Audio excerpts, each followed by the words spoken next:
Sud Radio, le 10h midi, mettez-vous d'accord, Valérie Expert. Bienvenue si vous nous rejoignez pour les débats. Nous sommes en direct avec vous en ce 2 janvier. Très bonne année pour ceux qui nous rejoignent. Et nous allons évidemment commenter cette actualité ensemble, essayer de nous mettre d'accord avec aujourd'hui Benjamin Cauchy. Bonjour Benjamin Cauchy, bonne année, tous mes voeux. Chef d'entreprise. Bonjour à tous et bonne année à tous vos auditeurs. Régis de Castelnau qui doit être en pleine forme. Bonjour Régis. Qu'est-ce que c'est que cette allusion à mes excès alimentaires? Pas du tout. Je pensais à votre caractère toujours enflammé. En ce début d'année, il y a beaucoup de sujets. Noël avec les enfants et les petits-enfants, c'était très bien. Eh ben, très bien. On est ravis pour vous. On vous souhaite aussi une bonne année. Avocat, vu le droit, c'est votre blog. Vous avez publié ce livre, Une justice politique, paru aux éditions L'Artilleur. Et vous êtes membre de la rédaction de Front Populaire. Et puis Michel Taube est avec nous également. Bonjour Michel. Bonjour Valérie. Fondateur du site.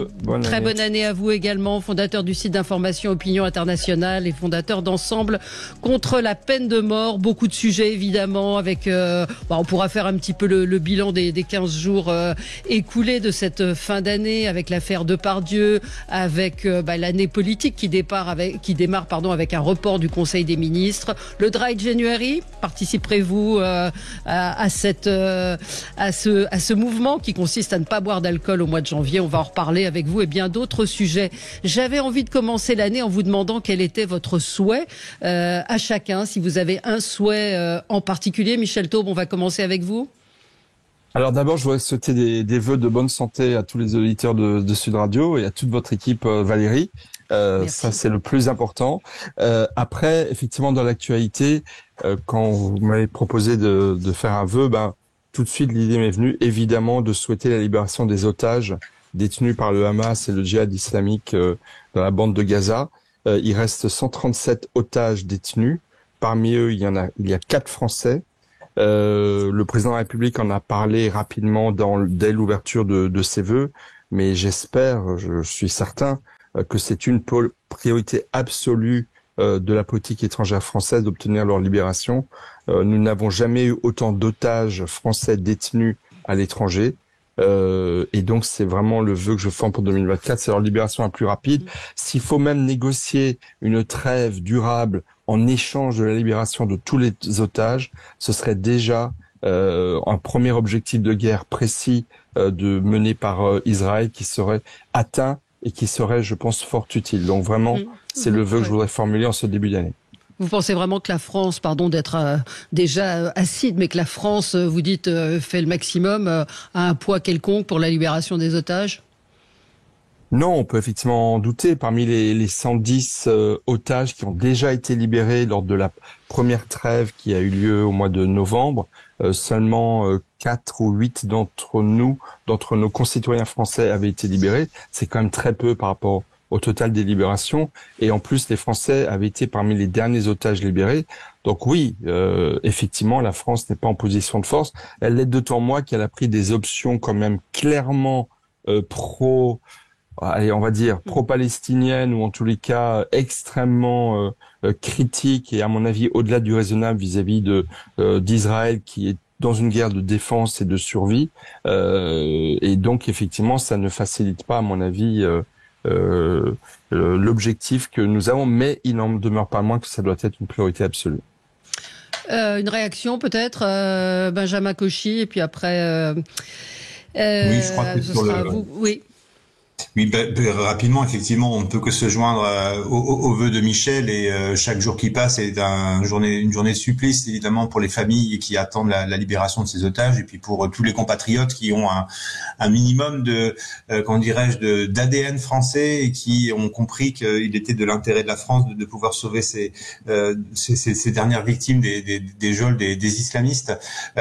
J'irai pas plus loin sur ce sujet-là parce que je crois que la diplomatie apprécie le silence et les commentaires les moins courants. Donc je préfère travailler à d'autres sujets et laisser la diplomatie faire son travail sur ce sujet-là. D'accord, mais ça peut être un vœu qu'on peut entendre. Bien Régis, sûr, bien, Régis, j'imagine, là-dessus. Ça va rejoindre mon vœu. tout à l'heure, je ferai pas le tri entre les nationaux français et les autres. Il faut que tous. On aboutit. Voilà, tous. Il faut trouver des solutions parce que c'est une situation qui est insupportable.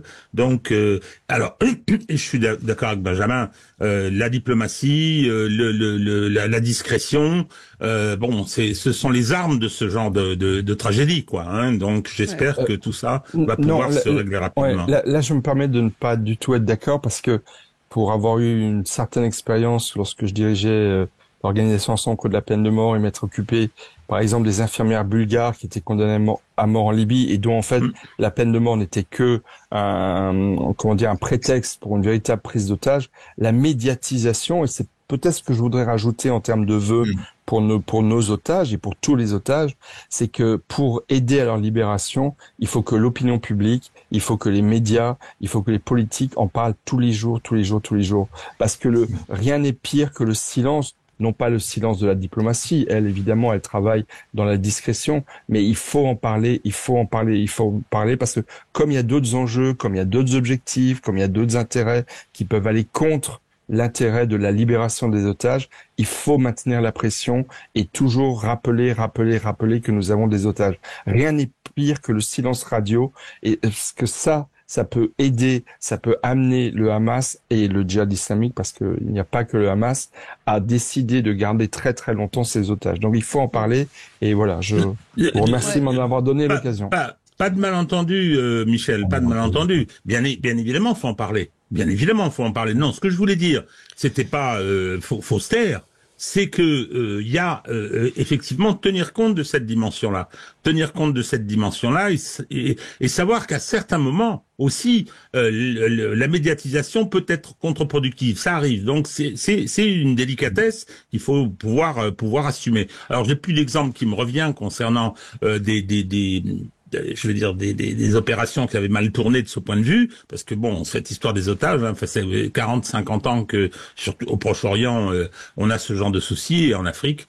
Donc voilà, c'est pour trouver le juste équilibre, mais qu'on en parle évidemment. Moi, je me rappelle à la télévision, quand à chaque fois que commençait un journal, on disait ça fait tant de jours, etc. Les otages au Liban, il y avait les photos, il y avait les photos. Oui. Ouais. Alors vous avez également alors votre coup de gueule, enfin ou votre vœu plutôt pour cette année, il est un peu utopiste, mais c'est un vœu. Donc Régis, ça rejoint d'une certaine manière celui de Michel Taube. Le nombre de vœux qui ne se sont pas réalisés dans mon histoire. Ah oui, non, c'est la situation des guerres. Le monde est aujourd'hui, si vous voulez, j'ai voyé un dessin, mais qu'on actualise tous les ans. Vous savez, on voit une troupe de gens qui poussent une porte avec un manche à balai où il y a marqué 2024. Tout le monde est terrorisé par ce qu'il y a derrière la porte. C'est un peu mon cas parce que il y a des conflits. Alors il y a bien évidemment les deux principaux. Il y a effectivement tout un tas d'endroits qui sont déstabilisés et je viens de réaliser que cette année 2024, il y allait avoir des élections sur la planète entière et il va y avoir 3 milliards de citoyens appelés aux urnes. Et puis dans des pays importants, je pense à l'Inde par exemple. Je pense pas que nos élections européennes, qui vont avoir un taux d'abstention de 80%, ont beaucoup d'importance. Mais non, c'est une situation et cette question des conflits. Je veux dire, tous les matins, vous levez, vous allez aux nouvelles, et à chaque fois, c'est partout, quoi. C'est terrible. Avec naturellement les tragédies pour les gens. Parce que ce sont des guerres de haute intensité. Et puis il y a des guerres dont on parle assez peu. On a vu les massacres en Afrique. On va marquer une pause. On se retrouve dans un instant après le journal et on va continuer à parler de ces guerres et de votre vœu, Régis, que ces guerres cessent. Mais hélas, j'ai peur que ce soit un vœu qui ne se réalise pas dans un avenir proche. À tout de suite. C'est Céline Alonso, je vous souhaite une très bonne année 2024 avec Sud Radio. Bonne année avec Sud Radio. Sud Radio. Parlons vrai. Sud Radio est sur YouTube. Suivez-nous pour voir ou revoir vos émissions en vidéo sur notre chaîne YouTube Sud Radio. Parlons vrai. Et tout de suite, les pronostics hippiques de Jean-Paul Delperrier. Bonjour, cher Jean-Paul, très bonne année à vous. Et vous êtes à Pau aujourd'hui. Eh oui, ma chère Valérie, nous sommes sur l'hippodrome du Pont-Long et je vous présente également tous mes meilleurs vœux. Le prix Pierre Estrémereille va nous être présenté dans la 3e épreuve de la Réunion 1, un parcours de haie long de 3800 mètres avec 15 concurrents, puisque le 10 Imoun Jersey, lui, est forfait. Le 13 Iris de Grugy sera ici mon favori, devant l'As Garrick Harmony, 7 Hermitage, 3 Gage de réussite, 6 IJ, 16 Haute D, 2 Moujik et 8 Fandepel. 13, As, 7, 3, 6, 16, 2 et 8. Pour la sélection du jour, direction Vincennes en Réunion 4 courses 5 avec le 7 Kentucky First. Sud Radio, le 10h midi, mettez-vous d'accord, Valérie Expert. Et mettons-nous d'accord aujourd'hui autour de Régis de Castelnau. Vous êtes avocat, votre blog Vue du droit. Vous avez publié une justice politique aux éditions L'Artilleur. Et vous êtes membre de la rédaction de Front Populaire. Benjamin Cauchy est avec nous également, chef d'entreprise. Et Michel Taube, fondateur du site d'information Opinion Internationale et fondateur d'Ensemble contre la peine de mort. Nous allons évoquer plusieurs sujets. Ce report du Conseil des ministres, faut-il y voir un signe d'un remaniement prochain ou est-ce simplement un report sans conséquence? On va en parler. On va parler de l'affaire Depardieu, bien que je trouve qu'elle ait occupé beaucoup trop l'espace médiatique. Néanmoins, une nouvelle tribune dénonçant l'impunité de l'artiste. Ça nous permet tout de même de commenter ces différentes tribunes, contre-tribunes, la fin du retrait de points pour les petits excès de vitesse, le Dry January. Beaucoup de sujets en ce début d'année et à nouveau, tous mes vœux si vous nous rejoignez sur Sud Radio à l'instant. On continue. Alors oui, je voulais qu'on continue. Michel. Oui, je voulais saluer le vœu utopique de notre ami Régis. Mais oui, je voulais qu'on continue à parler, Régis. Mais pour le dire d'autant plus que je trouve que votre vœu, Régis, arrive à point nommé, puisque nous sommes dans une année olympique. Et donc pendant les Jeux olympiques, la tradition voulait, au temps d'Athènes, au temps des premiers Jeux olympiques, qu'il y ait une véritable trêve des combats. Et cette trêve, d'ailleurs, a été observée pendant les Jeux, mais c'était les Jeux d'une autre époque, évidemment, c'était sous l'Antiquité. Mais voilà, il y a peut-être cette année, effectivement, il va y avoir cette idée de trêve qui va peut-être ressurgir, revenir, mais on est tous d'accord pour vous êtes très angélique ce matin, les uns. Il n'y a pas que moi qui suis utopique, hein. Non, mais là, c'est le pays des bisounours ce matin. Oui, c'est exceptionnel, ce matin. Remettez un peu de réalisme. Non, j'espère quand même que les otages seront libérés cette année. Ce serait terrible. Évidemment. Non, évidemment, mais la fin des guerres. On parlait des Jeux et de l'arrêt des guerres pendant les Jeux Olympiques. Je pense que c'est un peu utopique, mais la fin des guerres, évidemment, on le souhaite tous. Benjamin, mais Valérie, juste encore une chose là-dessus. Donald Trump, qui est candidat à sa réélection après avoir perdu le pouvoir il y a 4 ans, a dit dans une interview télévisée il y a quelques semaines, qu'il réglerait la guerre entre l'Ukraine et la Russie en 24 heures. Et que, vu ses bonnes relations avec Poutine et Zelensky, il arriverait en 24 heures à régler le problème. Donc, vous voyez, il n'y a pas que Régis qui est utopiste et qui fait des vœux idéalistes. Si je puis me permettre, Benjamin Cauchy. Si je puis me permettre, moi, ça me fait toujours plaisir d'entendre parler de Donald Trump et de politique internationale, parce que je me rappelle quand même, malgré tout ce qu'on peut lui mettre sur la tête et tous les griefs qu'on peut légitimement lui reprocher, en attendant, je dis toujours qu'il aurait pu mériter le prix Nobel de la paix, notre ami Trump, parce que retirer les troupes d'Afghanistan, retirer les troupes du Moyen-Orient, faire la paix avec Kim Jong-un en Corée du Nord, alors qu'il y avait des relations qui étaient dithyrambiques depuis des années. Il n'y a jamais eu autant peu de guerres que durant le mandat de Donald Trump. Donc, on peut effectivement espérer que que Trump insuffle un petit peu. Voilà, je suis pas un pro-trumpiste, mais ça fait du bien sur la ligne internationale de remettre les choses à leur place quand même. Benjamin, si je peux me permettre, je suis un peu d'accord avec vous, mais vous avez oublié de citer, à mon avis, sa principale réussite sur le plan international. Ce sont les accords d'Abraham, c'est-à-dire les traités de paix signés entre Israël, les Émirats Arabes Unis et le Bahreïn, qui est véritablement sa grande victoire internationale et qui a été d'ailleurs une des raisons à l'attaque du Hamas contre Israël, parce que l'Arabie Saoudite était sur le point de rejoindre ces accords. Donc oui, Trump n'a pas fait que des bêtises, bien au-delà. Et au niveau de l'économie américaine, elle n'a jamais autant bien fonctionné que sous son règne. On revient en France avec vous, Benjamin Cauchy, votre vœu pour 2024. Oui, alors je pense que ça va être encore une fois un vœu utopique. Vous voyez, on va enfiler un troisième vœu utopique. Je souhaite évidemment une bonne santé à tout le monde, mais au-delà de cela, un vent de libéralisme sur la France, pour la simple et bonne raison, c'est que j'entendais encore Luc Ferry ce matin sur une de vos radios consoeurs, qui expliquait que nous allions à 100 à l'heure en voiture et qu'en plus nous klaxonnions face à la dette publique. Nous allions nous retrouver face à un mur de la dette publique qui allait, fragiliser notre système de protection sociale. Donc je crois que avant d'arriver face au mur, il serait bon pour la France et les Français et pour le gouvernement, mais aussi les oppositions, je crois que c'est un sujet qui devrait être transpartisan, de s'atteler à rentrer véritablement dans la nouvelle révolution industrielle qui arrive, celle de l'intelligence artificielle, celle de la crypto, celle du Web.3. Il y a aujourd'hui des applications aux États-Unis qui naissent, qui vont faciliter des paiements en crypto. Vous allez me dire, mais de quoi vous me parlez? Je suis en train de vous parler d'emplois qui peuvent être créés grâce justement à cette ouverture sur le monde et au libéralisme économique. Malheureusement, il y a des millions d'emplois qui vont disparaître dans les années à venir et je n'entends pas les gouvernants politique parler de ce sujet. Et je suis estomaqué, effectivement, qu'on nous amuse pendant quelques jours avec Depardieu, on en parlera tout à l'heure, qu'on redécouvre que le monde, depuis qu'il est monde, est un monde en guerre et que nous venons juste de vivre une parenthèse de 80 ans. Mais quoi qu'il en soit, demain, si on veut préparer notre économie, il va falloir véritablement ouvrir les yeux et arrêter cet ethnocentrisme franco-français. Donc voilà ce que je souhaite aux Français, c'est d'ouvrir les yeux et notamment par cette ouverture au libéralisme que nous proposent aujourd'hui les nouvelles technologies. Ne passons pas ce cap avec de l'éthique, avec évidemment une mise en garde de ce que peut apporter le progrès.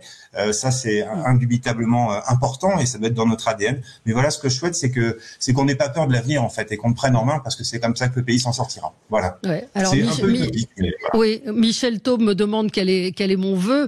Moi aussi, je vais être dans l'utopie et beaucoup plus concrète, c'est-à-dire que j'aimerais qu'on ait des médecins, j'aimerais qu'on ait des policiers, qu'on ait des juges, c'est-à-dire que la société fonctionne et en particulier la santé. Je ne sais pas si vous vous rendez compte.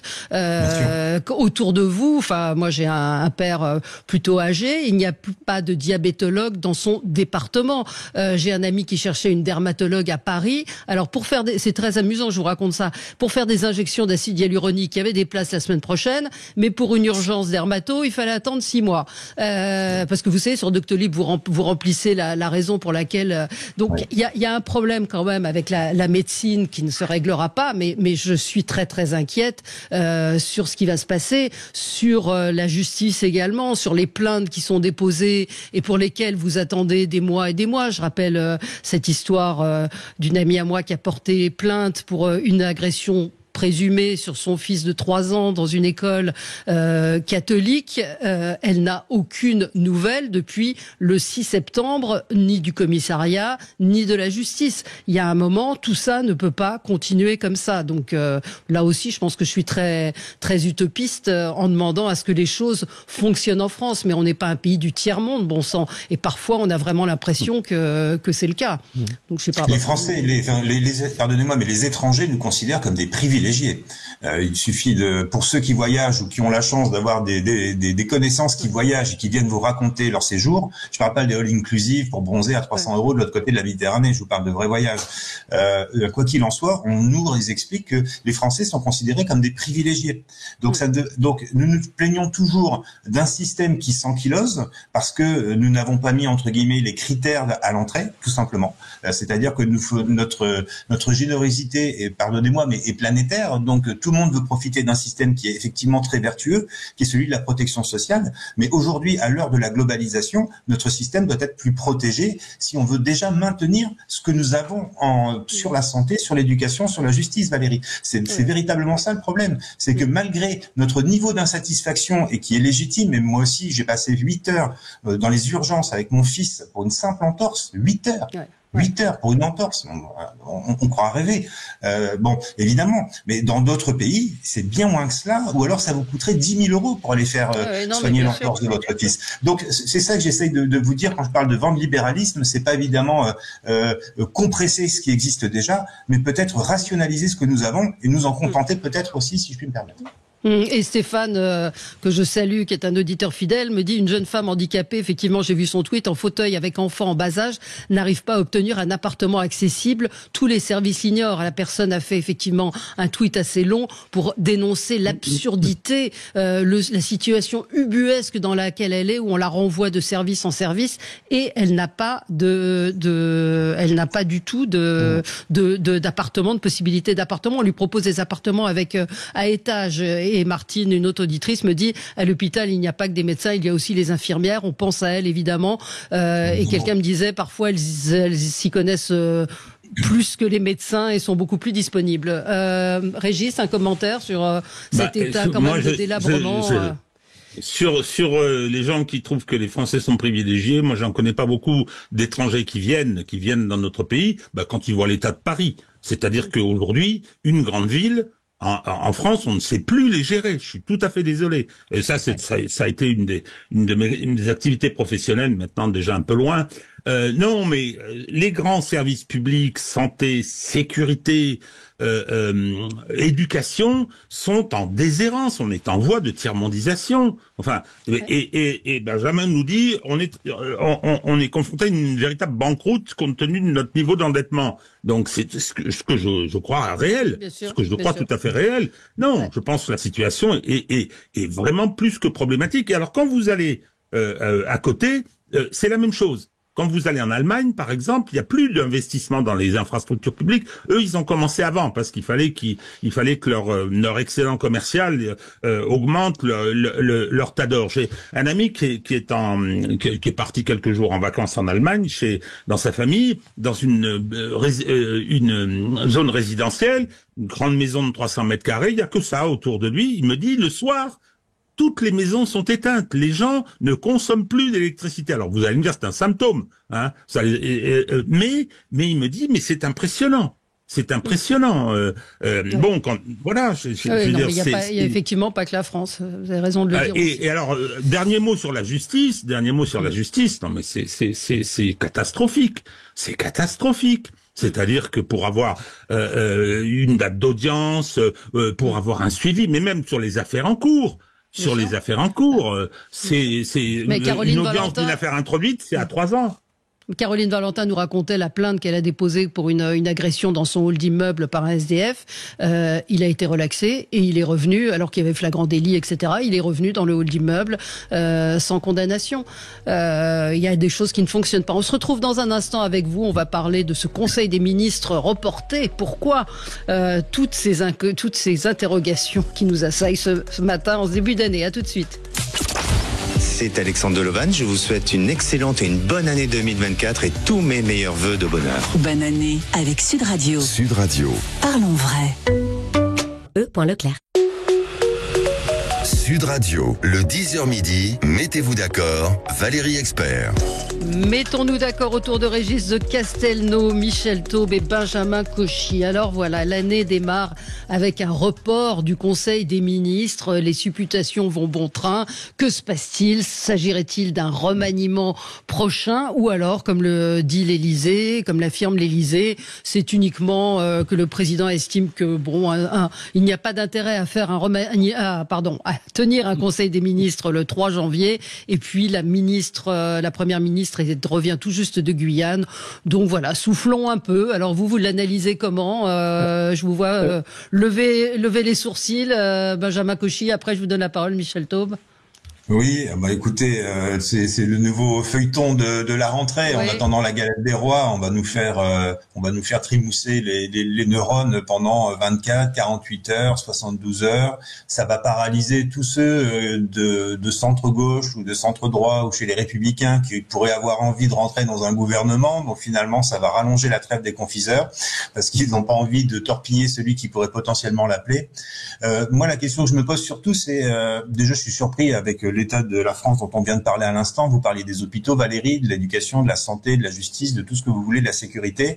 Bon, bah, ça m'étonnerait quand même qu'il n'y ait pas grand-chose à mettre au registre du Conseil des ministres. Je pense que comment dirais-je, la France a besoin de réformes et a besoin d'avancer, ne serait-ce que pour passer les lois de promulgation qui devraient être faites. Donc ça, c'est le premier élément. Le deuxième élément, un voyage en Outre-mer pour Madame Borne. Bon, je suis désolé, hein, quand on est à cette place, et quand on est Premier ministre, on ne subit pas un décalage horaire, on est capable d'assumer un Conseil des ministres. Donc ça, c'est de l'esbrouf. C'est de l'esbrouf. Donc ça veut dire surtout que je pense qu'il se donne du temps pour essayer de composer une nouvelle potentielle majorité. C'est surtout ça. Vous pensez que c'est un signe d'un remaniement prochain? Oui, je pense qu'il se cherche des gages à l'extérieur de son camp, parce qu'on voit bien que sur la loi immigration, il a quand même perdu quelques plumes. Je pense même qu'il a perdu une l'aile gauche, très fragilisée. Il y a peut-être encore que Gabriel Attal qui puisse lui permettre d'aller encore flatter l'aile gauche de sa propre majorité. Mais quoi qu'il en soit, quand on regarde les dernières enquêtes d'opinion, quand on voit que la France est à droite, hein, tout simplement. Donc, eh bien, il y a peut-être aussi un intérêt pour Emmanuel Macron d'aller chercher à l'extérieur de sa majorité. Vu le contexte, je pense que, et l'état de forme des Républicains, je pense que ça serait pas une erreur de la part des Républicains d'accepter enfin de faire un gouvernement d'union nationale. Et là, je suis encore une fois assez d'accord avec Luc Ferry, j'ai entendu ce matin. Donc, s'il y a remaniement, qui regarde quand même un petit peu à droite, ça sauvera pas le pays, mais je pense que ça arrêtera un petit peu les catastrophes qui sont en cours avec tous les wokistes et tous les sociétaux qui polluent la politique du gouvernement depuis bientôt 6 ans. Michel Taube. Alors, moi, deux choses. D'abord, je trouve vraiment très impoli d'annuler comme ça à 2 jours de la Conseil des ministres la tenue d'un rendez-vous qui finalement est un rendez-vous républicain et au-delà du rendez-vous républicain qui est un rendez-vous de continuité du service public et le premier des services publics, c'est-à-dire les ministres qui sont en charge de piloter toutes les administrations. Et j'ai envie de dire, le vœu qu'a formulé Valérie Expert pourrait être le sujet du Conseil des ministres. Il manquait de sujet pour traiter de l'actualité. Comment on va en septembre 2022, le chef de l'État a créé le Conseil national de la refondation sur laquelle il a fait travailler des centaines de personnes, notamment sur les questions de santé. Qu'est-ce que ça a donné? Donc il y a de la matière, il y a de quoi travailler évidemment. Alors est-ce que c'est parce que le président veut prolonger ses vacances? C'est vrai que les vacances scolaires se prolongent encore jusqu'à la fin de la semaine. Est-ce que c'est parce que ça se prévoit un peu à l'avance? Exactement, mais c'est pour ça que mais c'est pour ça que j'ai dit que c'est extrêmement impoli, d'une part. Enfin, franchement, je trouve qu'en termes de rituel républicain, ça ne se fait pas d'annuler un événement aussi important à 2-3 jours de sa tenue. Et ensuite, effectivement, c'est une manière de montrer une grande fragilité du dispositif gouvernemental. La deuxième chose que je voudrais dire, c'est que je n'imagine pas... Un peu désinvolte, on va dire. Bah oui, mais très désinvolte. La deuxième chose que je voudrais dire, je sais pas si c'est lié, cette annulation du Conseil des ministres, à un possible remaniement ministériel, mais je ne vois pas 2 minutes les Républicains tomber dans le piège que tendrait Emmanuel Macron de leur proposer d'entrer dans un gouvernement pseudo d'unité nationale, parce que un gouvernement d'unité nationale ne suffirait pas à exister avec les Républicains et la Macronie. Un gouvernement d'union nationale, c'est de rassembler toutes les forces politiques, ou presque toutes les forces politiques. Mais je ne vois pas les Républicains... Voilà, mais je ne vois pas les Républicains tomber dans le piège d'une alliance avec une Macronie fortement affaiblie. Ce serait vraiment totalement suicidaire pour eux et ça conduirait à tout simplement une explosion du parti des Républicains, dont certains sont déjà très tentés d'aller voir vers le Rassemblement national ou Reconquête, et d'autres effectivement, mais je pense qu'ils sont minoritaires, vers la Macronie. Donc honnêtement, je pense que ce serait totalement suicidaire et ça ne correspond pas à la stratégie ni d'Éric Ciotti ni de Laurent Wauquiez que d'offrir à Emmanuel Macron une sortie vers une majorité aujourd'hui impossible. Alors, Régis, sur le report, ce report. Désinvolture, évidemment. Mais le respect que cet homme a pour le fonctionnement républicain, il y a longtemps qu'on a constaté qu'il n'en avait aucun, qu'il n'en avait aucun. Il y a une désinvolture. Non, moi je crois que c'est une crise. C'est un symptôme, c'est un symptôme d'une crise. C'est-à-dire qu'il arrive en ce début d'année, il a fait des vœux qui étaient un peu lunaires. Et donc, qu'est-ce qu'il propose à la nation ? Avec le linge qui séchait derrière, vous avez vu ? Oui, pardon. Avec le linge qui séchait dans la cour de l'Élysée, c'était les drapeaux. Oui, alors bon, les drapeaux, je me suis demandé ce que c'était cette corde à linge. Mais c'était ceux des Jeux Olympiques, non? Des participants aux Jeux, non? J'ai cru que c'était l'Eurovision. Non, mais bon, toujours pardon, je vous ai interrompu. Les communicants qui ont peut-être fait ça. Non, mais là voilà quelqu'un qui aujourd'hui nous démontre qu'il est confronté à un problème. N'oubliez pas que dans 3 ans, il ne peut pas se représenter du fait de cette modification constitutionnelle, que il commence à être politiquement relativement marginalisé sur le plan international. Il ne pèse absolument plus rien. Donc là, il est à mon avis extrêmement gêné. Il est gêné finalement par quoi? Sa réélection, c'est un événement assez extraordinaire. Il est réélu confortablement, dans les conditions qu'on connaît, et derrière, il a une défaite législative. Une vraie défaite législative, mais qui amène à l'Assemblée nationale une absence de majorité pour le soutenir et une absence d'opposition. N'oubliez pas ça, c'est qu'il n'y a pas d'opposition formant un bloc. Il y a des oppositions, ce qui fait que on a un système qui est ingérable, avec des parlementaires beaucoup trop lâches pour aller à l'affrontement, pour aller au renversement du gouvernement et à une éventuelle dissolution. Donc on continue, et cette annulation qui n'a pas une grande importance, si ce n'est de démontrer cette désinvolture, mais ensuite cette espèce de vacuité dans la conduite de ce pays, qui sont le témoignage de la crise. Moi, je pense qu'il y aurait une initiative à prendre maintenant, mais il n'en aura pas le courage. Ce serait de dissoudre l'Assemblée nationale, et de faire un appel au peuple pour essayer de clarifier un peu. Mais si. Donc on va continuer de 49.3 et donc on continue sur la pente. Alors, Sophie de Menton qui nous écoute me dit tout le monde s'en fout du premier conseil des ministres de janvier, ça sert à rien. Bah non, ça sert pas à rien, c'est surtout le comportement. C'est-à-dire qu'il aurait annoncé 15 jours de trêve, c'était un petit peu différent. Là, 2 jours avant annuler un conseil des ministres, il se passe quelque chose. Un auditeur me dit peut-être qu'ils attendent la décision du conseil constitutionnel sur la loi, immigration. Ça. Mais ça va venir plus tard. Benjamin, vous vouliez réagir? Oui, non, mais deux choses. Jamais il n'appuiera sur le bouton de la dissolution. C'est une évidence. On peut lui reprocher de ne pas avoir de cap pour notre pays, d'avoir une manière de gouverner qui ressemble plus à celle d'un banquier qu'à celle d'un président de la République. Mais quoi qu'il en soit, on ne peut pas lui reprocher d'être idiot.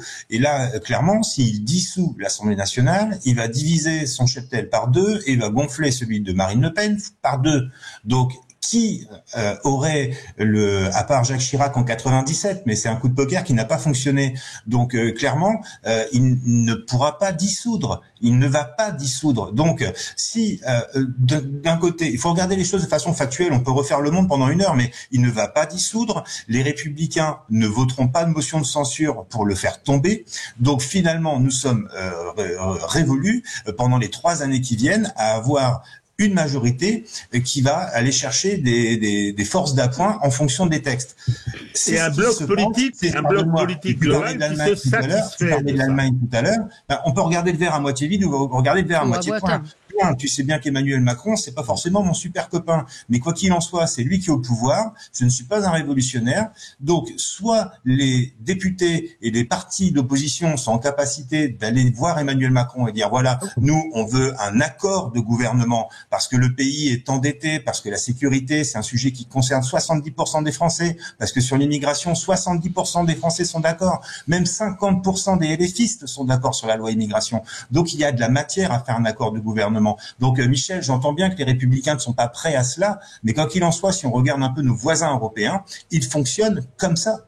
C'est à nous aussi de changer un petit peu cette vision de la politique. Et là, bon, est-ce que Macron le fera? Ça, j'en doute. Bon, petite pause et on se retrouve dans un instant. Je vous redonnerai la parole, Michel Taube, tout de suite après. À tout de suite.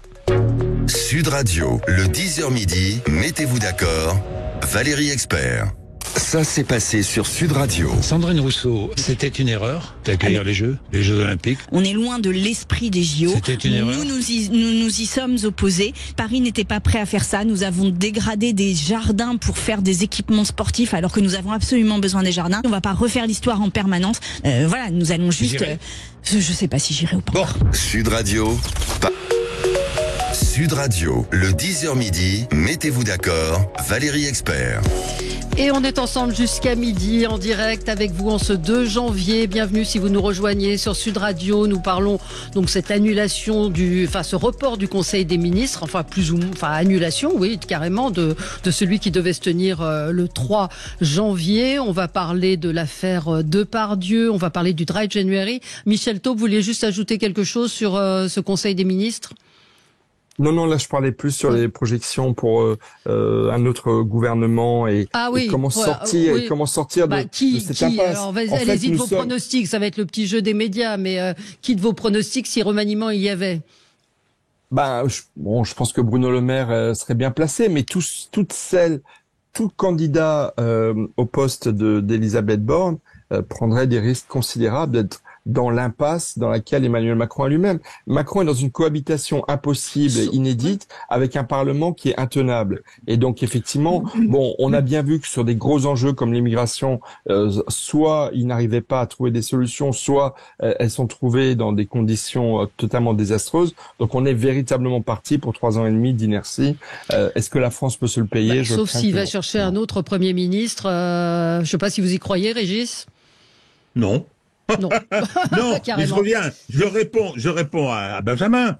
Sur le constat, oui, les LR ne vont pas tomber dans le piège, LFI va pas vouloir voter, etc. Ok, lui ne dissoudra pas, c'est-à-dire que il n'y a aucun homme politique dans ce bloc, dans l'ensemble du bloc, s'entend, qui se préoccupe du destin de ce pays, qui est encalminé. Ce pays est encalminé, il est en banqueroute. Vous nous l'avez dit, il est en train de se tiers-mondiser dans pas mal de secteurs, et on a une classe politique, j'appelle ça un bloc, parce qu'il y en a pas un pour racheter l'autre, le débat sur l'immigration, 70% des Français étaient pour, alors ils connaissaient pas bien le contenu de la loi, mais ça n'a été que un jeu de posture. Oh, la main sur le cœur, la ville de Bègle, disant je mets un voile sur la Marianne, etc., des débilités, et de l'autre côté, il y avait également une surenchère, les Zemmour et compagnie, donc, non mais tout ça est assez triste comme spectacle, et on est encalminé. On est, comment dire, Michel a raison, je veux dire, voilà, on a un président qui sait plus où il habite, on a une absence de majorité, alors qu'il y a des échéances et des défis tout à fait considérables. Et il n'y en a pas un seul qui dise OK, on remet tout sur la table, et je pense que la dissolution de l'Assemblée nationale serait un acte politique patriotique fort. Il n'aura pas lieu, je me fais pas d'illusions. C'est comme la fin des guerres. Ça aurait pu être un vœu. Non, un auditeur me dit Attal est le mieux placé. Non, Attal il fait le job là où il est. J'ai entendu dire qu'il voulait mettre Bruno Le Maire à la place de Séjourné pour les européennes en tête de liste. Donc je sais pas. Je sais pas. Il ne faut pas oublier que le président de la République a annoncé pour janvier un grand rendez-vous avec la nation. C'est vrai. Sur lequel il y a un suspense absolument insoutenable. Bref, on est dans le brouillard le plus complet et je pense que pas plus lui que nous ne sait comment sortir de cette impasse. Allez, quelques mots quand même sur... Oui, ça sent chewing-gum marketing quand même, le grand rendez-vous avec la nation. On est quand même dans le champ lexical des grands débats, Conseil national de la refondation et tutti quanti quand même. J'ai peur que ça soit encore un soufflé au fromage qui ne résiste pas à la sortie du four. Parlons de l'affaire Depardieu, à laquelle est intimement lié. Enfin, je parle pas du comportement, mais le président de la République qui a un peu déclenché quand même lors de son interview avec nos confrères de France 5, un peu la polémique en prenant fait et cause pour Gérard Depardieu. Et donc après, nous avons eu une tribune dans le Figaro, puis des désistements de cette tribune de gens qui ne s'étaient pas rendus compte que l'auteur était de droite, voire d'extrême droite, puisqu'il collaborait au magazine magazine Causeur d'Elisabeth Lévy. Donc, d'un seul coup, ça a été, ah zut, j'avais pas lu la tribune, j'étais pas trop sûre. Enfin, moi, je signe par principe quasiment pas de tribune, mais en général, je lis ce qu'on me demande de signer. Or, pour moi, les propos de cette tribune étaient assez ridicules, assez mal écrites, pas avec les bons arguments. Et là, nous avons eu hier une contre-tribune dans Libération. L'art n'est pas un totem d'impunité. Et puis des heures d'antenne sur les chaînes d'infos. Bon, on y participe puisqu'on en parle ce matin, mais tout cela quand même, vous voyez sourire. Alors oui, qui veut prendre la parole en premier? Michel.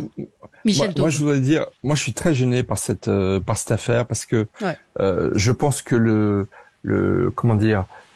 respect des femmes est une valeur cardinale et c'est pour ça que je porte toujours des cravates oranges et c'est pas pour uniquement la communication, c'est parce que je considère que ça fait partie, avec l'abolition de la peine de mort, des critères de civilisation. Les femmes ont souffert pendant des millénaires d'une soumission aux hommes qui a été largement, totalement inadmissible et c'est vrai qu'on est en train de sortir, et c'est une très bonne nouvelle dans un monde extrêmement difficile, de cette période noire qui a encore une fois marqué l'histoire des hommes pendant des millénaires.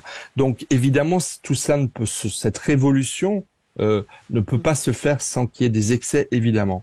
Mais franchement, avec Gérard Depardieu, moi, ce qui m'a beaucoup choqué, c'est d'apprendre que, par exemple, que la télévision suisse romande décide de ne plus diffuser ses films.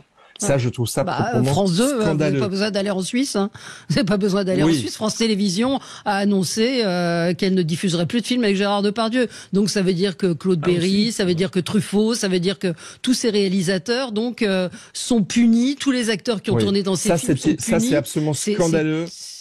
Non, mais c'est absolument scandaleux et c'est une censure qui est absolument ignoble. De même que le respect de la présomption d'innocence est tout aussi important que le respect des femmes. Donc moi je dis toujours aux femmes qui se disent avoir été victimes de harcèlement, de violences sexuelles, etc. Et même si je sais que c'est très difficile souvent psychologiquement, lorsque vous en êtes victime, il faut porter plainte le plus rapidement possible, ne pas laisser le temps passer. Si la justice souvent innocente des personnes poursuivies pour harcèlement sexuel, parce que les chiffres sont considérables, c'est pas parce que la justice est machiste, c'est parce que on ne peut pas condamner des personnes uniquement sur la base d'un témoignage parole contre parole. Donc, si vous voulez, on est en train d'apprendre, j'ai envie de dire, à vivre dans un monde où il faut respecter et ne rien laisser passer. Et enfin, il y a un dernier point qui n'est pas contradictoire à ce que je viens de dire, c'est que le fait d'être un goujat n'est pas un crime. Et en fait, le problème, c'est qu'on a vécu pendant des millénaires avec des comportements machistes d'hommes qui étaient inadmissibles vis-à-vis des femmes, c'est certain. Et Gérard Depardieu en a certainement commis beaucoup. Je ne parle pas de l'accusation de viol, donc des accusations de viol. Je parle de la personnalité qu'il représente. Oui, mais il y a des femmes... Des goujats, il y en a beaucoup. Il y en a eu beaucoup, surtout avec des générations un peu plus âgées. Mais être goujat n'est pas constitutif d'un crime. Non, mais là, on est au-delà du goujat quand même pour Depardieu. Il y a des plaintes pour viol, il y a des témoignages de comédiennes qui parlent d'attouchement, qui parlent de comportements physiques pas acceptables. Donc, on est au-delà du goujat, dans le cas de Depardieu, a priori. Alors, l'avocat Régis de Castelnau. Je suis consterné par ce qui est en train de se passer. Je ne vous cache pas que je me suis tenu à l'écart. Je ne sais même pas ce que j'ai pas regardé. Il y a eu un documentaire télé. J'ai pas lu les pétitions. Donc il y a une pétition, une contre-pétition, une contre-contre-pétition, etc. Alors il y a des gens qui se démarquent, qui retirent leur signature parce que le gars a écrit à Causeur. Moi, j'ai écrit pas mal d'articles à Causeur, donc je vais aussi faire une pétition. Vous êtes un méchant, Régis, vous êtes un gros méchant. Mais oui, mais c'est affreux, c'est horrible. Donc, non, mais sur le fond, il est pas jeune, notre ami Depardieu. Peut-être que c'est un personnage désagréable, c'est probablement, tout le monde le dit, un grand artiste, c'est également mon opinion, mais je sais pas, on se passe les nerfs sur lui, une partie, d'autres essaient de le défendre, c'est le microcosme, c'est le microcosme, faut pas oublier, c'est le monde du cinéma, du théâtre, etc., qui d'une certaine façon s'auto-célèbre. On n'a pas autre chose à faire que cette polémique la question des femmes, la question des violences faites aux femmes est effectivement très importante, mais il faudrait être un peu sérieux. J'ouvre je suis pas abonné, je ne lis pas le journal, mais j'ai la newsletter de Libération et je vois Libération qui dit témoignage accablant pour Depardieu. Alors je sais pas sur quoi ça porte. Une telle prétend qu'il y a 41 ans, il a dit ci, il a dit ça prouve bien que, je me dis, mais ils n'ont pas autre chose à faire que de déterrer des trucs. Et le lendemain, toujours sur la cause des femmes, mon cher Michel, le lendemain, on a, enfin, la vérité éclate, hein, Althusser qui a étranglé sa femme il y a 42 ans, hein, enfin on va pouvoir dire que c'était un féminicide. On n'a pas de chose plus importante que de déterrer le cadavre d'Althusser qui effectivement a été déclaré en état de démence au moment des faits, hein, à tort ou à raison d'ailleurs à l'époque, mais donc il faut urgence à requalifier le crime, le meurtre de sa femme par Althusser de féminicide. Non, je trouve que et je reviens à mon vœu. On a quand même une actualité mondiale et une actualité nationale qui nécessiterait des mobilisations autrement plus importantes que de se passer les nerfs sur une icône du cinéma français. Non, enfin, non, mais c'est pas sur le mot icône. Je veux dire qu'il soit icône ou pas icône, si c'est un salopard et un violeur, il doit être jugé. Oui, mais alors on s'en aperçoit maintenant. Mais invoquer l'art, non. Mais vous savez très bien qu'il y a eu une omerta, qu'il y a eu une façon de faire. Que quand vous avez un Depardieu, je pense que ça a été très compliqué.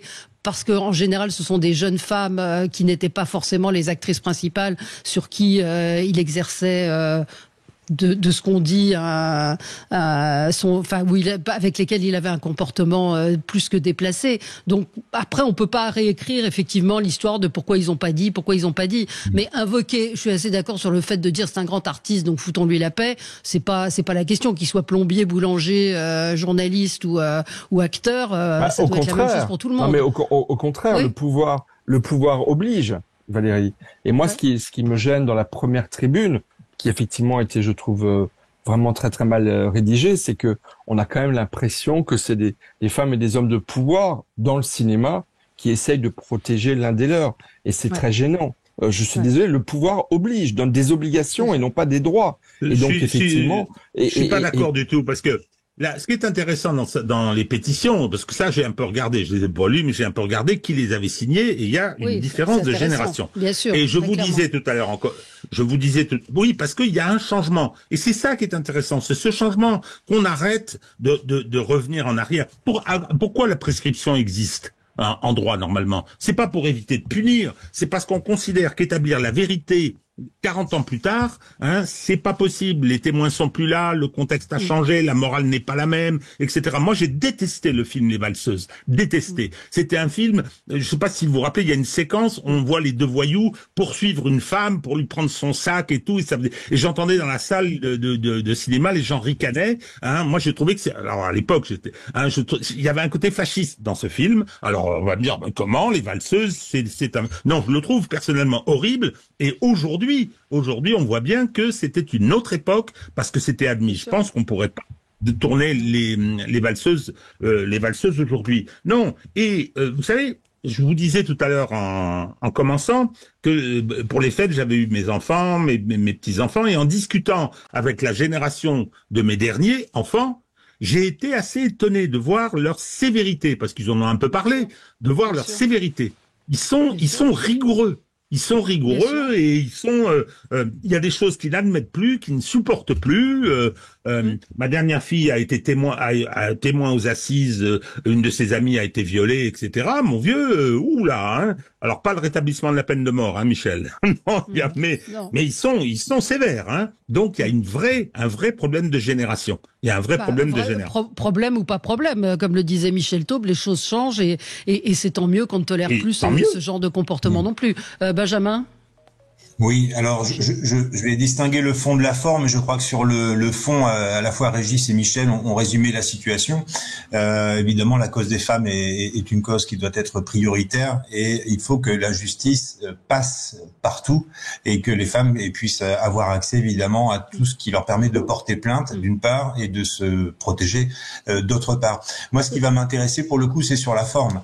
Et on est passé de rédacteur en chef dans toutes les rédactions à un copier-coller des rédactions de closer. On dénonçait causeur tout à l'heure, mais depuis 8 jours, on est dans la pipolisation de l'actualité. Alors, encore une fois, je distingue le fond de la forme, mais surpris de voir des artistes parfois un peu timides lorsqu'il y a des exactions commises dans le pays, être capable de se mobiliser à plusieurs milliers entre Noël et Jour de l'An, parce que le sujet principal, c'est l'entre-soi. Et en plus de cela, et finalement la forme devient le fond, et c'est la fin de ma boucle, la forme devient le fond. Les artistes considèrent que le tribunal médiatique a plus de poids qu'un tribunal judiciaire.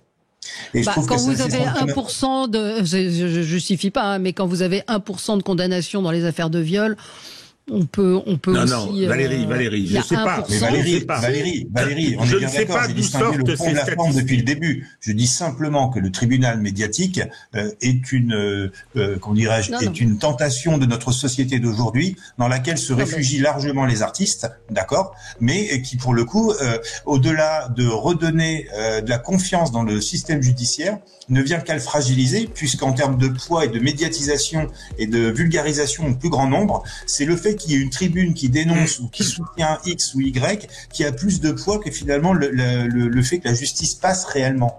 La justice médiatique est déjà passée, Gérard Depardieu est déjà condamné. Il est déjà condamné.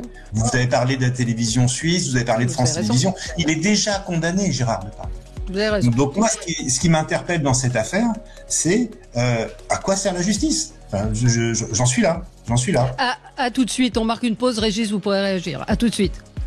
Sud Radio, le 10h midi, mettez-vous d'accord, Valérie Expert. Sud Radio, le 10h midi, mettez-vous d'accord, Valérie Expert. Et on est ensemble jusqu'à midi. Vous voulez rajouter un mot ou pas, Régis de Castelnau, sur cette justice? Juste, la statistique 1% et tout, c'est du doigt mouillé, Valérie. C'est du doigt mouillé. Non, c'est pas du doigt mouillé. Il y a vous avez un nombre de plaintes, un nombre de condamnations, et vous voyez que par rapport au nombre de plaintes, le résultat des condamnations, il est d'environ 1%. Oui, mais Valérie, c'est le point clé. C'est le point clé. Alors attendez, Régis, vous voulez terminer. Attends, je voulais dire, non mais vous avez des plaintes. Quelles sont les plaintes? Comment sont-elles répertoriées? Je maintiens cette statistique est une invention. Je pèse mes mots. Deuxièmement, moi j'ai une certaine expérience de ça, hélas très longue.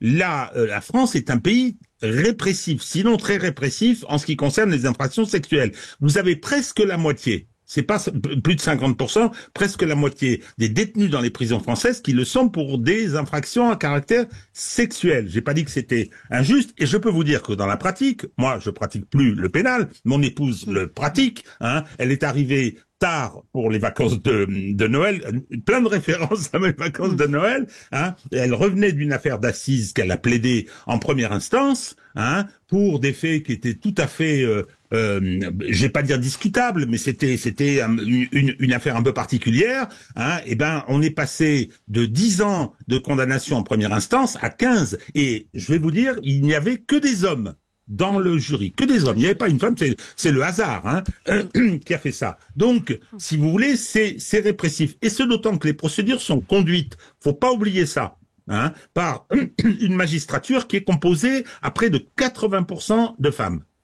Et qui, ce qui peut se comprendre tout à fait, qui sont pas forcément plus indulgentes. Non, elles sont pas indulgentes, elles sont plus répressives. Elles sont plus répressives, ça c'est clair, nous on l'a vu. Donc ça, là-dessus, et la question des principes, du respect des principes, ce que dit Benjamin, il est condamné à une mort sociale. Je veux dire, il est costaud, il est en fin de carrière. Je veux dire, je sais pas si ça l'affectera, mais effectivement, il faut faire attention. Et j'avais écrit un petit papier pour Front Populaire qui était le lynchage éthique, ça n'existe pas, parce qu'on opposait l'éthique à propos et la justice. Hein, donc non, là, ce dont est l'objet Gérard Depardieu, j'ai pas de considération particulière et d'indulgence pour lui. C'est son affaire, il a qu'à se débrouiller et se battre pour ça. Hein, mais c'est un lynchage médiatique, tout à fait. Et le lynchage médiatique obéit même règle que n'importe quel lynchage. Je vais aller dans votre sens et je pense que c'est important de le mentionner. Vous vous souvenez de Christophe Galtier, l'ex-entraîneur de Nice et du PSG, qui a été accusé d'avoir discriminé et harcelé des joueurs musulmans. Il a été relaxé. Ça a fait la une des journaux quand on l'a accusé. Il y a eu des débats, des discussions, etc. Il a été relaxé. Le parquet ne fait pas appel. Il est définitivement relaxé de cette affaire. Personne n'en parle. Personne n'en parle. Et bah oui, c'est la vie médiatique aussi. Michel, je pense que effectivement, 1% ou 2% ou 3% de condamnation au terme des plaintes déposées par des femmes, c'est très peu. Mais je pense qu'encore une fois, il faut vraiment bien comprendre, on ne peut pas condamner une personne uniquement sur une accusation sans preuve. Il faut des preuves. Non, or, mais regardez PPDA, il y a 30 plaintes, donc il y a un moment, vous allez me dire le nombre, j'imagine en droit ne fait pas la condamnation, mais il y a des présomptions, enfin bon. On va peut-être pas rentrer dans tous ces Et juste détails. Parmi les nouveautés, alors c'est pas du tout lié à l'affaire Depardieu, mais c'est connexe parce que dans les violences sexuelles, il y a aussi les violences intrafamiliales. Et parmi les nouveautés depuis le 1er janvier, on va dire depuis le 2 janvier 2024, il y a maintenant dans les tribunaux, mais il faudrait le vérifier, Régis c'est peut-être mieux placé que nous pour nous le dire, sont normalement installés depuis le 2 janvier dans tous les tribunaux de France des pôles spécialisés contre les violences intrafamiliales. Et ça a été un long combat pour l'obtenir. En Espagne, la lutte contre les violences faites aux femmes fonctionne très bien parce qu'il y a des justices spécialisées, parce que ce sont des crimes quand même bien particuliers. Et là, se met en place petit à petit en France, mais qu'est-ce que c'est long, qu'est-ce que c'est compliqué, des équipes de magistrats spécialisés pour accueillir dans tous les tribunaux des plaintes liées aux violences intrafamiliales. Alors c'est d'autres violences, mais elles sont souvent un peu du même ordre. Des violences intrafamiliales, des violences sexuelles intrafamiliales, ça existe drôlement. Évidemment. C'est pour ça que j'en parlais. Non, ça c'est indispensable. C'est pour ça que j'en parlais. C'est tout à fait indispensable. Un mot sur le Dry January, ou plutôt le mois sans alcool. Qu'en pensez-vous? Ça vous fait rire, Régis? Mais oui, parce que ma chère Valérie, elle vient, elle nous provoque. Avec mais oui, ça m'amuse parce que j'ai pris la résolution. Hein. J'ai pas fait d'excès, j'ai pas fait d'excès d'alcool et des choses comme ça. Mais bon, évidemment, c'est une tradition. Qu'est-ce que vous voulez que je vous dise? Vous le faites et vous vous dites né. Alors, ça dépend ce qu'on appelle dry. Je peux céder au chocolat. Mais l'alcool, non, aucun problème.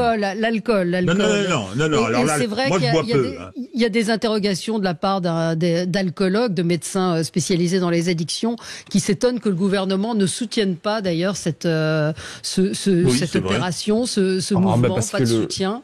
Ouais. Mais parce que l'alcool, c'est une évidence, c'est une économie très importante en France, c'est une tradition, c'est une culture.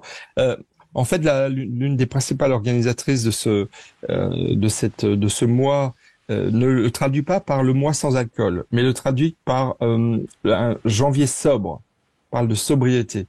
Et je pense en fait, pour ma part, moi je ne respecte pas cet appel à passer un mois sans alcool. Je suis plutôt contre les jeunes parce que il y a une mode des jeunes dans beaucoup d'enjeux de santé. Là c'est un peu différent. Ça revient à jeûner pendant un mois par rapport à l'utilisation d'alcool. Moi, je m'en tiens tout simplement à une doctrine qui est celle qui a été diffusée en France depuis maintenant des décennies. C'est à consommer avec modération.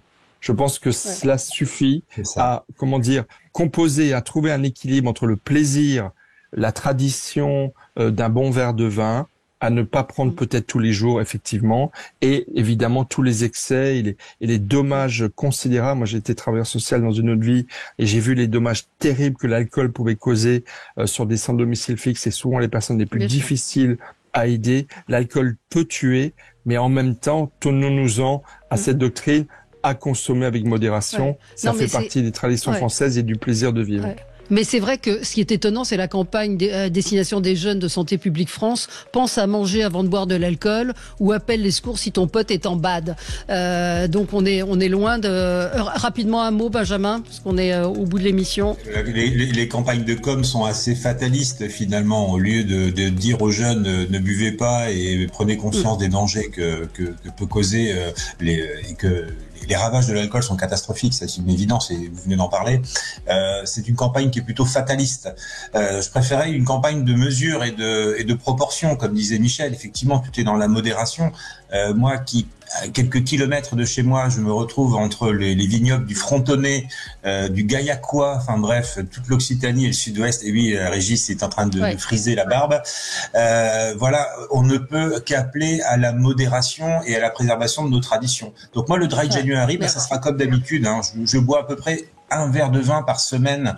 Je vais pas me priver de 4 verres de vin au mois de janvier, je vous le dis sincèrement. Voilà. Mais... Merci à tous les trois d'avoir été là pour cette première émission de 2024. Dans un instant, c'est Guillaume Bigot qui sera avec vous. Très bonne journée sur Sud Radio. C'est Patrick Roger. Avec toute l'équipe de Sud Radio, je vous souhaite une très belle année 2024 et le meilleur pour vous. Bonne année avec Sud Radio. Sud Radio. Parlons vrai.